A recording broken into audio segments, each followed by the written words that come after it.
I'm Glen Hiemstra. This is Futurist.com, and with us is James Howard Kunstler, author of The Long Emergency, a nonfiction book, and other nonfiction books, but most recently of this novel, A World Made by Hand, which is terrific. He's going around talking about it, and we're happy to have a chance to chat for a little bit. It's nice to be here. Yeah, thank you.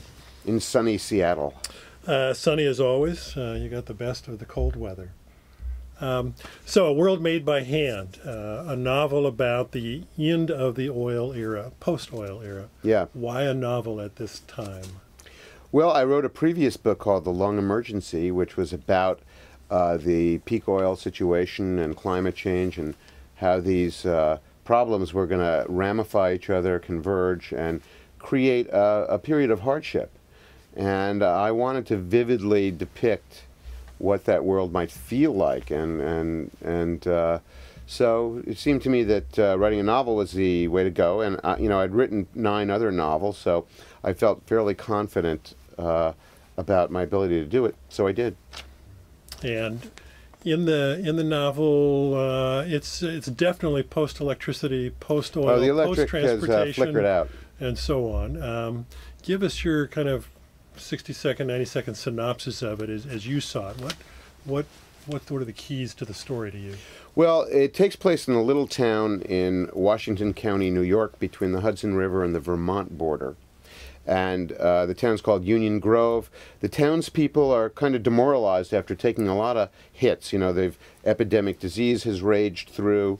They've lost family members. They've lost a lot of the familiar accoutrements of modern life. The electricity isn't working. Life has become very local. The government is not functioning. But, they're getting by in this agrarian economy. At the beginning of the book, at the center of the book is the protagonist is named Robert Earl, a former software executive who's now become a carpenter in this small town. He's lost his wife and his daughter. His son has gone off to see what's happened in the rest of America and hasn't returned. And the story really kicks off with the arrival in town of a group of Christian evangelicals from Virginia who are trying to escape the disturbances of the Sun Belt. And we're informed that they have bought the high school and moved in. The high school is not being used. And we meet their leader, the strange, charismatic character, Brother Job, who's kind of a combination of Boss Hogg and Captain Ahab. Yeah, yeah. And the society, it really struck me that the society had deteriorated a lot, had really fallen apart. I mean, most of the people you meet are really completely bewildered. Well, they're not dysfunctional. They're just beginning to figure out how to respond, and I've been trying to play with the degree to which we would lack that much resilience to fall that far, to come up from as far down as they are, in terms of just losing any sense of how to run an electricity system and so on. Why the level of decline, and how do you really see it going that way, potentially? Obviously, it's a possible future, and that makes a great story. But to get there, they have to go. There's a lot of shocks that happen, and the whole society really, really has completely fallen apart, and now they're trying to rebuild it as though from the ground up. Well, it's not. I mean, they're not savages, you know. No. And I admit that a few of them are, but. Well, they're yeah, okay. Yeah. But I admit that I have compressed a lot of the kind of chronological stuff that may, in reality, prove to unravel at a different, longer, slower speed. It would be more of a slow motion train wreck. I've compressed that. Yeah. But they're described as having lost a lot of knowledge, a lot of the. For example, one of the first things that the narrator, Robert, describes is the small hydro plant that he and his friend Lauren, the congregational minister, pass on their way home from trout fishing on this summer evening that opens the book. And, there are a lot of small hydro plants all over upstate New York. that were deactivated in the 1950s and 60s because the big utility companies didn't want to pay to maintain them, you know. Yeah, yeah. The dams were breached. Yeah. And, you know, these people don't have the knowledge to how to rebuild a hydroelectric station, nor can they get the materials. Yeah. You know, they can't get... Yeah. They can't Yeah. get the turbines. The corporate structure has fallen apart. They can't just order a turbine from General Electric and say, send it up. The rails aren't working. You know, the railroads are not working. Yeah. The trucking system is history. So there are all these, networks of complex systems have really affected each other, and a lot of things have stopped. I got to say, though, as a practical matter, you know, the people in this book, they're carrying on with life. You know, they're doing what's necessary to stay alive. The farming has been reorganized on a local scale, although not in a way that people might imagine. It's getting a bit feudal. Yeah. By that I mean feudal in the terms of F-E-U-D-A-L, not futile. Yeah. Yeah. So no, it's not a utopia like the Cascadia fantasy. Right. But they've lost a lot, and it doesn't necessarily... History is not symmetrical. You know, you go up a certain arc, you know, of progress, but you don't necessarily come off it the same way that you went up, smoothly.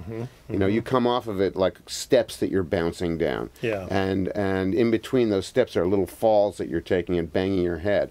And so these people are a little bit dazed.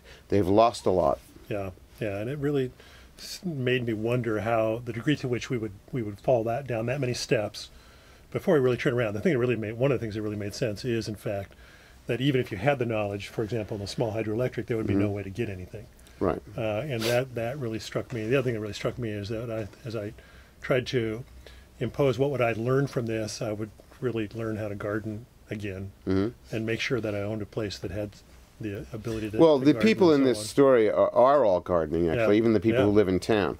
You know, that point is made pretty emphatically. Yeah, yeah.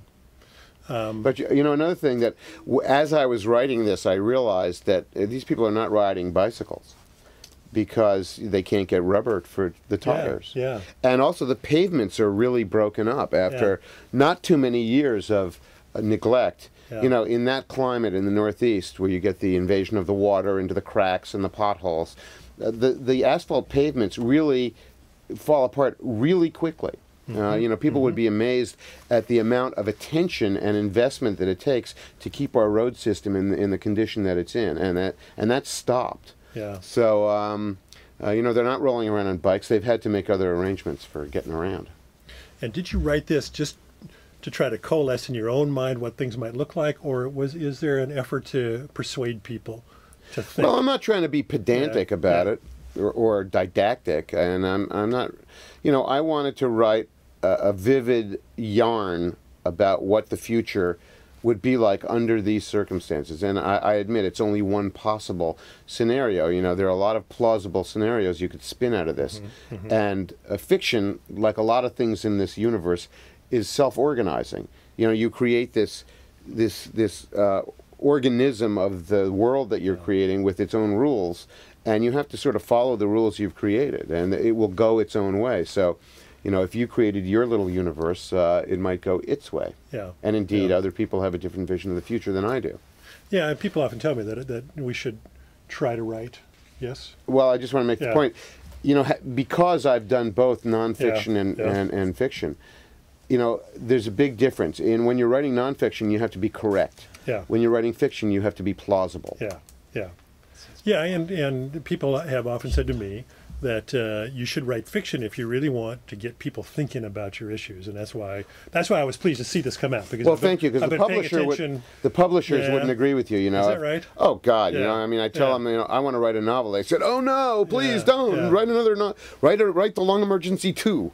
No. You know? I think this is a terrific tool. Well, thank you very much. People really think about issues that, as you point out in your nonfiction work, they're really denying. They're really trying not to pay We're attention having a to, real hard time with this. Deliberately not pay attention to. So I think it's very effective. It's a terrific read.